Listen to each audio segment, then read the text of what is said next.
Assalamualaikum warahmatullahi wabarakatuh. Waalaikumsalam warahmatullahi wabarakatuh. Sebelumnya saya ucapkan terima kasih kepada Ibu Amelia Ananda selaku narasumber saya pada malam hari ini. Saya ucapkan terima kasih karena telah meluangkan waktu untuk menjadi narasumber saya, dan saya mohon maaf karena telah mengganggu waktu yang berharga. Sebelumnya, apakah Ibu siap untuk saya wawancarai? Siap. Baik, sebelumnya Ibu bolehkah sedikit Ibu memaparkan terkait biodata Ibu?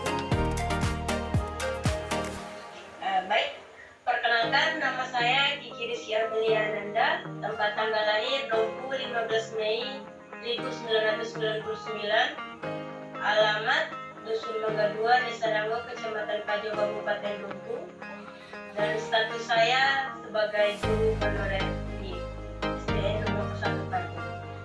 Baiklah, terima kasih telah memaparkan sedikit biodatanya. Kemudian pertanyaan saya selanjutnya, sekarang kan Ibu sudah menjadi seorang guru. Nah, sejak kapan Ibu menggeluti atau bekerja sebagai seorang guru? Saya bekerja sebagai guru honorer sudah sekitar setahun. Berarti baru dari tahun kemarin. Ya, Apakah itu dari Ibu selesai kuliah langsung bekerja atau menganggur terlebih dahulu? langsung setelah saya pulang dari tempat saya menuntut ilmu, saya langsung diterima di salah satu lembaga, yaitu SDN 1 Kajo sebagai guru honorer. Baiklah, sekarang kan Ibu sudah menjalani profesi sebagai seorang guru sudah 1 tahun Ibu. Apakah ada gitu sedikit saja motivasi dari Ibu untuk kami sebagai calon pendidik yang telah akan meneruskan gitu perjuangan Ibu sebagai seorang guru? Motivasinya tetap semangat dan ya, harus tetap semangat untuk masa depan yang cemerlang.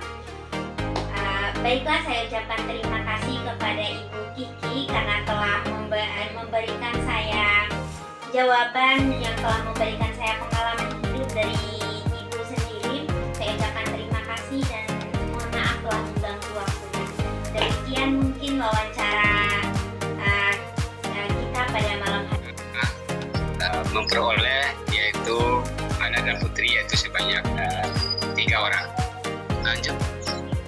Lanjut Bapak, yang kedua, sejak kapan Bapak menjalani profesi sebagai seorang guru? Oh ya, terkait dengan pendidikan profesi ataupun profesi saya. Jadi waktu itu saya alumni di Universitas Taram, yaitu pada tahun 2000 ya. Jadi setelah selesai wisuda saya coba berhijrah dulu ke Kabupaten Sumbawa untuk mencoba menjadi guru honorer. Kemudian beberapa bulan menjadi guru honorer ya. Jadi kebetulan pada saat itu ada pengiriman pengangkatan calon pegawai negeri di Kabupaten Sumbawa. Kemudian karena tidak angkatan, maka saya lari lagi coba berhijrah dulu ke Lombok Barat ya. Ada tes penerimaan pegawai negeri sipil jadi di Lombok Barat. Setelah itu saya coba mendaftar jadi seleksi administrasi, alhamdulillah lulus. Kemudian setelah itu dilanjutkan yaitu tes ujian ya. Kemudian setelah selesai ujian, alhamdulillah saya bisa lulus beserta teman-teman yang lain. Setelah saya menerima SK secara kolektif yaitu dari pemerintah Kabupaten Lombok, maka penempatan pertama saya sebagai calon pegawai negeri sipil yaitu di SDN 1 Pelangan, Kecamatan Sekotong, Kabupaten Lombok Barat. Itu sejak kapan? Artinya di sini itu sejak 1 Desember tahun 2001.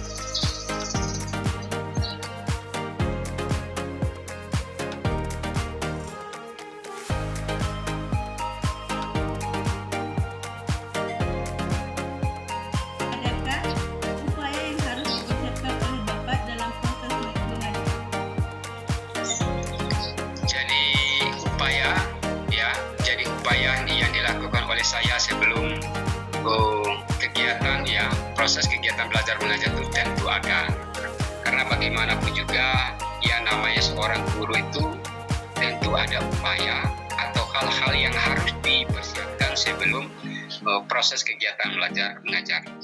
Jadi yang pertama, sebelum kegiatan belajar mengajar itu, agar kegiatan belajar mengajar itu secara kondusif, maka yang pertama kali yang dilakukan oleh guru adalah yang pertama adalah penenangan suasana kelas.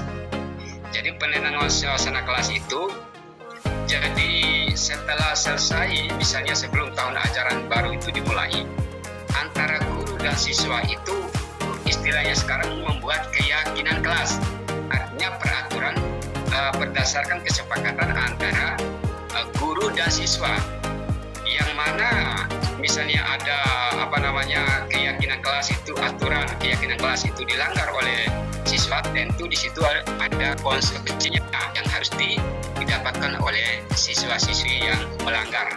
Tapi alhamdulillah sekarang, jadi di samping juga aturan satuan pendidikan, sekolah itu diberikan kepada siswa, di samping itu juga ada aturan di dalam kelas, itu istilahnya keyakinan kelas, jadi kesepakatan antara siswa dan guru. Nah, sehingga apa?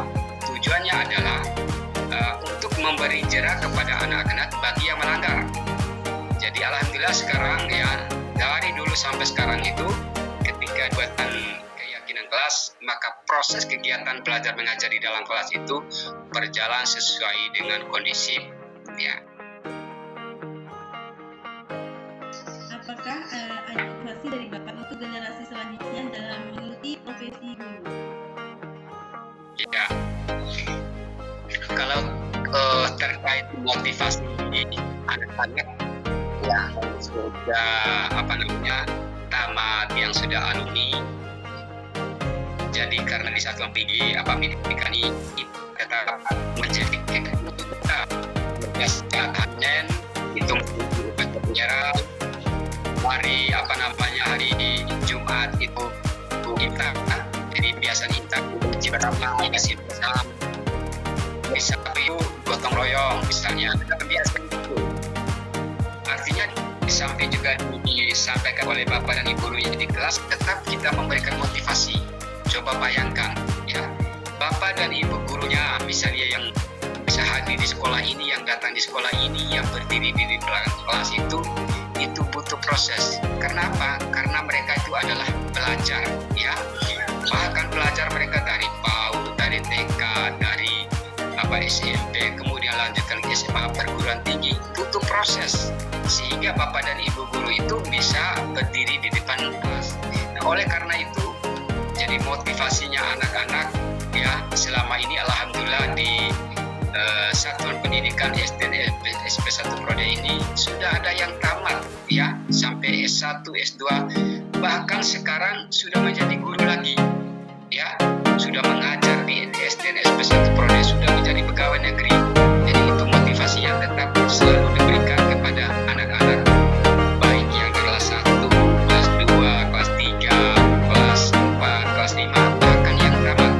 Apalagi di tanggal 10 Juli tahun 2024 ini baru saja juga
SP1 Prodi ini tentu harapannya adalah anak-anak itu harus sekolah, ya kan, harus belajar, betul-betul belajar menuntut ilmu.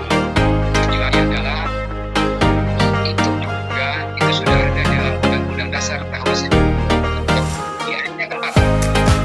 Ini tugas pemerintah adalah untuk mendidik anak-anak bangsa yang ada di sini. Salah satu contoh ketika anak-anak itu sudah dapat ilmu, ya, ada moto, ya, jadi berani hidup, ya, tak takut mati jangan hidup, ya, takut itu mati sajalah. Artinya apa? Artinya sebaik-baiknya manusia, sebaik-baiknya anak didik, peserta didik itu, peserta didik yang manfaat bagi orang lain, artinya bisa membagi ilmu. Salah satu contohnya anak-anak setelah selesai melanjutkan pendidikan bisa berbagi ilmu, bisa mengabdi di sekolah ini, bisa juga berbagi ilmu kepada masyarakat. Nah, jadi harapannya pastinya mungkin sekitar itu.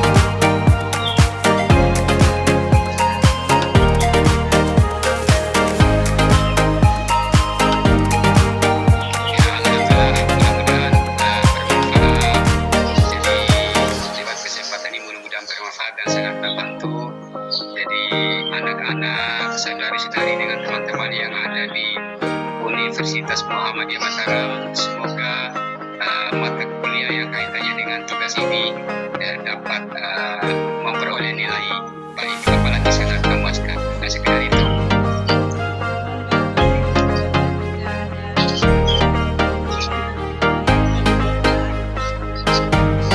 Nah, ya, santai sama-sama, namanya di dalam hidup ini tentu bahasa kata, tutur kata itu yang salah itu datang dari diri sendiri, yang benar itu selalu datang dari Allah Subhanahu wa Ta'ala.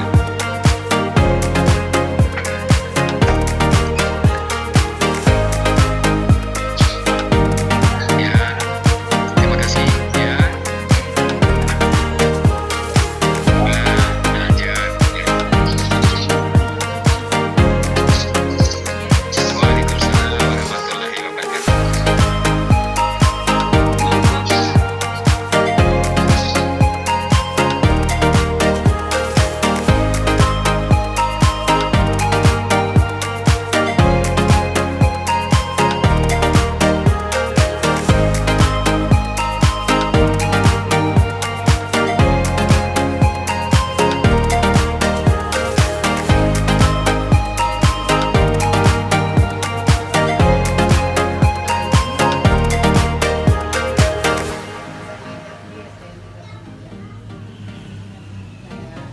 Kalau boleh tahu Ibu awal mengajar itu di tahun berapa?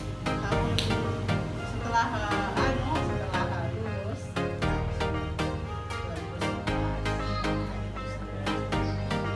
Pasti awalnya itu nggak langsung jadi PNS. Sekarang tahun ini sudah Ya, kamu kan kerja di ASN.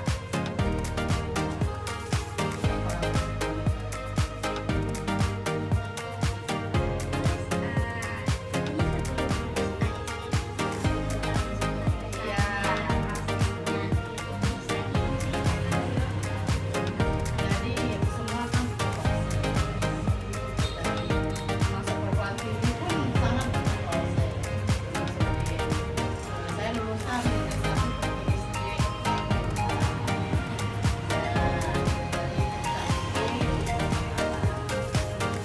SD